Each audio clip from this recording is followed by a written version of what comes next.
A California man is the 7th person to die from a mysterious pulmonary lung disease connected to vaping or the use of e-cigarettes. In addition, there are more than 500 other cases of the disease in 36 states, and that number includes 3 teens here in Washington state. The Center for Disease Control is rushing to find a common thread, but nothing so far. In the meantime, health officials are warning people to be careful or in some cases just stop vaping altogether. Public Health Officer Dr. Jeff Duchin joins me to talk about this, and boy, there is a lot to talk about because everyone is obviously trying to figure out what's going on, but the point is this lung disease, is there any information yet about who's getting it? Why? This is a terribly complex outbreak. Right. I call it an outbreak because we became aware of this very suddenly in the late summer, and as you know, noted, there are new cases appearing daily. It's most likely that this is representing a number of different ways in which vaping and e-cigarette use can harm the lungs. There's probably more than one thing happening here, but they're all damaging the lungs. So what we know is that people who have suffered this lung infection, or not infection, inflammation, lung damage, have used e-cigarettes that have contained THC that they've got illicitly as well as through state-regulated outlets.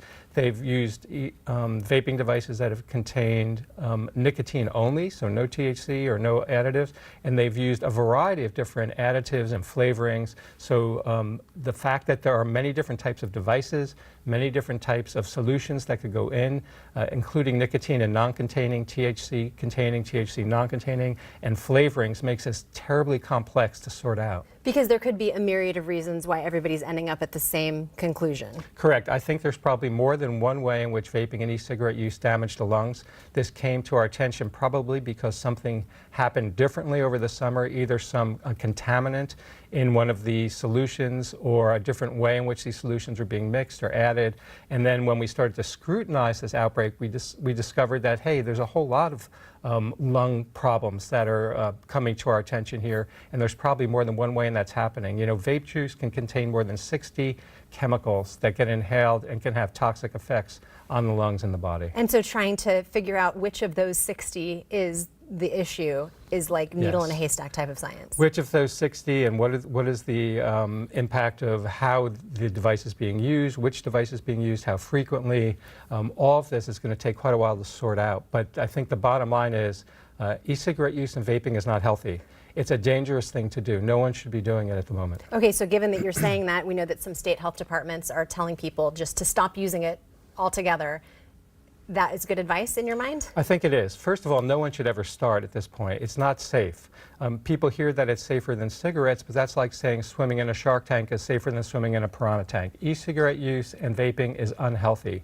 It causes, first of all, if you're using nicotine containing, which many are, nicotine is a very highly addictive substance that has adverse effects on the developing brain up to 25 years of age. And many youth who start e-cigarette use thinking they're doing something safer end up smoking cigarettes. So it's a risk factor for subsequent cigarette use, and we know that's the most unhealthy thing that someone can do, killing 500,000 Americans every year. And plus the amount of nicotine that can be in this little guy is how much? So one of these little pods that is made by this manufacturer, Juul, contains as much nicotine as an entire pack of cigarettes. Oh my gosh.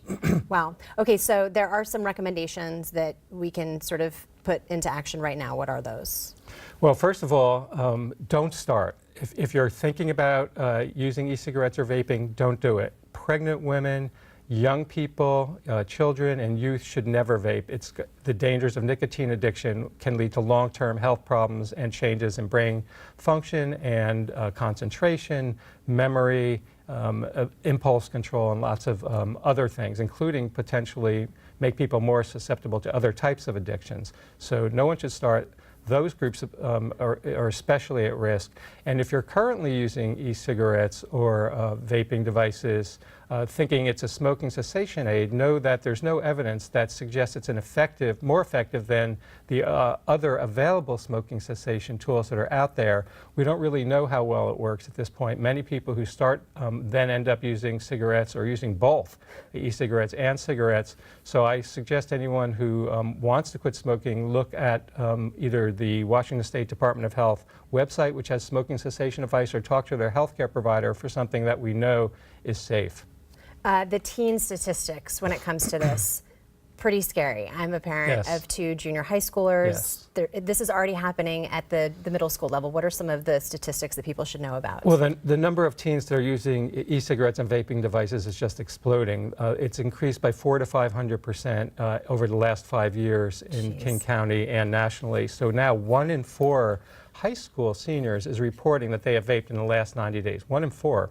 And about 1 in 6 10th graders. So these companies are marketing this product to teens and youth. They are getting the impression that this is safe or safer than cigarettes, which it is not. E-cigarette use and vaping are not safe. They contain many toxic chemicals. They contain highly addictive nicotine, which can lead to a number of health problems.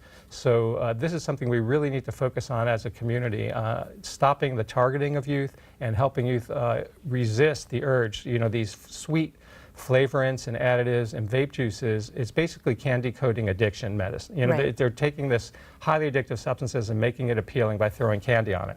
Really quickly too, I have wondered, even if you're not a person vaping but you're near someone who is, do we know anything about the sort of secondhand smoke factor of vaping? Yeah, we know very little about the long-term health effects of vaping in general, and we don't know about the secondhand smoke aspect of it either.